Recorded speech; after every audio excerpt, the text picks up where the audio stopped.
ಸುನಿಲ್ ವಸಿಷ್ಠ ಅವರು ಸಭೆಯನ್ನು ಉದ್ದೇಶಿಸಿ 2ರಿಂದ 5 ನಿಮಿಷ ಪೂರ್ತಿ ಮಾತಾಡಬೇಕು ಅಂತ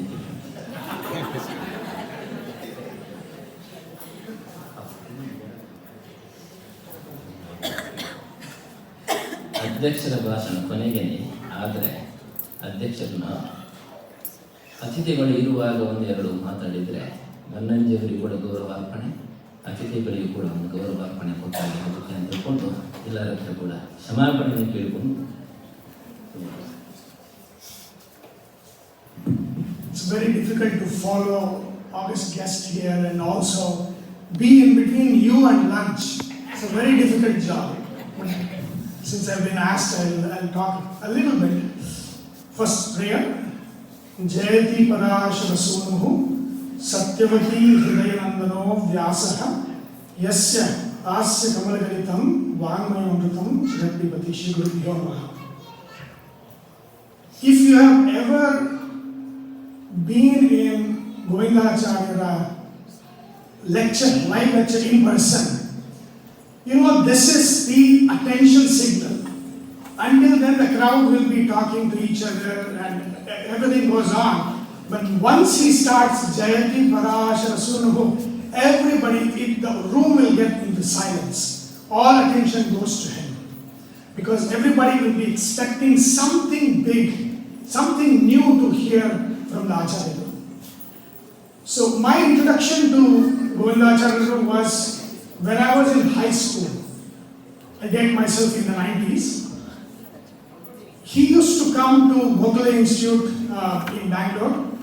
So I've attended his lecture and it was my introduction to him. I didn't really understand much then. And also the local Raya Matha in my house in Banashikri, second stage, Bangalore. So a local Raya Matha would host his lectures. So I would go sit there and listen to a little bit and try to understand what he was saying. There was a lot of depth there. But the real immersion for me started in the 2000s. So my in-laws had a relative who was a neighbor for the recording studio in Malleshwaram, Bangalore. So they used to record his lectures on VCDs and DVDs. So every time I went to India, I would bring a lot of those DVDs with his lectures, and then I would just listen to them in the car during the commute. And that was the immersion phase in the 2000s when I actually learned a lot from what he was saying, the depth of his knowledge. And now, of course, everything is available on YouTube, and you should, if you have not, I know for sure all of you have heard it, but if you have not, go search for his lectures on YouTube, and it's all gem. It's the real wealth that's available. But for me, my dream come true moment was first in 2014. My dream was to get my son's Aksharabhyasa done by him. So we worked out all the logistics from here, and it happened that in 2014, he was in Bangalore, very close to Banashikri second stage. And when we conducted the ritual in Vidyapita, Bangalore, he came with me, we spoke along the way, he was there throughout the function. And both my kids are here, so 2014 was my older one, his Aksharabhyasa was done by him.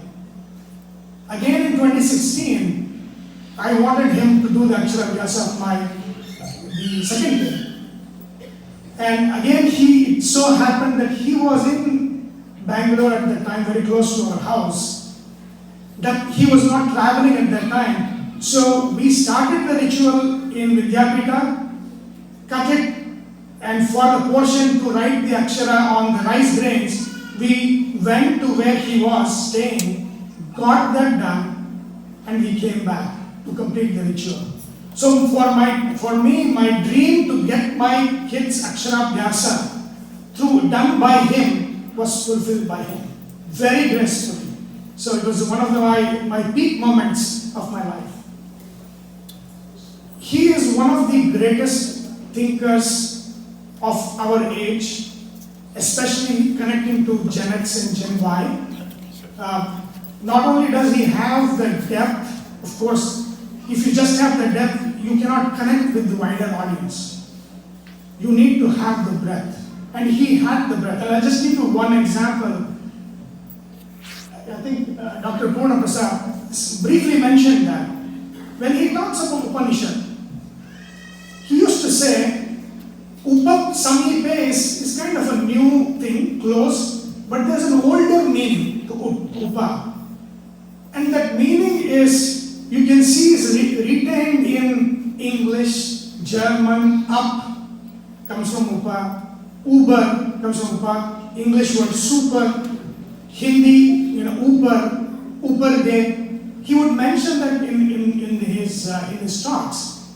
So that is how he connected to all of us who got curious about, oh, this is, Upanishad now makes sense because it's not just taking somebody, student close to Guru, but it is taking somebody higher in how they think.